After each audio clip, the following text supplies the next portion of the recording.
I'm Leslie Glustrom, and I'm a biochemist by training, and I resigned my job about 5 years ago to work full-time on climate change issues. So I now work in Colorado, but increasingly at the national level, as we work to sort of accelerate the transition to the post-fossil fuel world.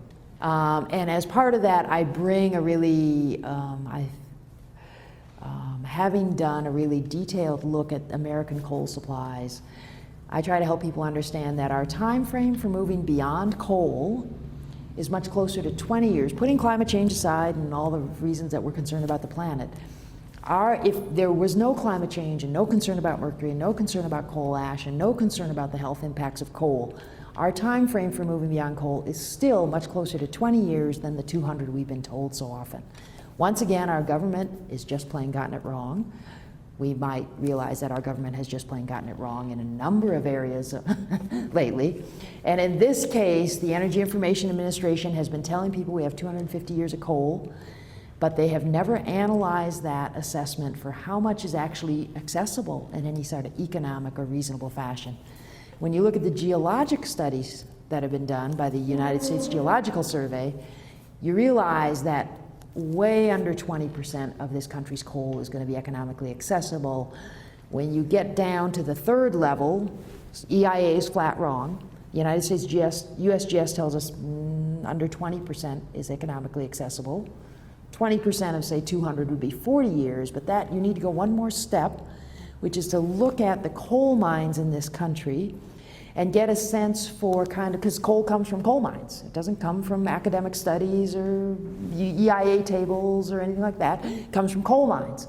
When you actually look at coal mines, you realize that whether you're looking at the state level or whether you look at the mine-specific level in Wyoming, where 40% of our country's coal comes from, you realize that these coal mines are facing unbelievably serious constraints. And those are already really quite apparent to anybody who's looking. The problem is almost no one is looking because everyone assumes we have 200 years of coal. But if you start looking, you realize that the costs of coal are mounting quickly. You realize that coal is not showing up at coal plants, even though the coal plant has contracts. You realize, like my utility in Colorado, the price that they expect to pay for coal next year, the year 2010, is the price that last year they predicted they'd be paying in the year 2042. So the folks that are in charge are just completely using the wrong frame for looking at coal, because my utility was off by 3 decades in what they plan to do. And when we ask them, what analyses have you done of your long-term coal supply, the answer comes back repeatedly. We have it in writing in these very legal formats.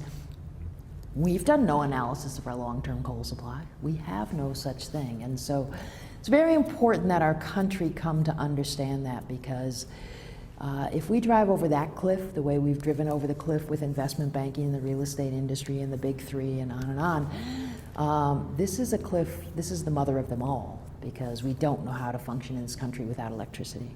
The exciting part to me is that once we get the economic leaders as well as the political leaders, but once we get the CEOs of the big companies realizing if you want the lights on and all the equipment on in your factories and in your office buildings in the years 2020, you need to get to work.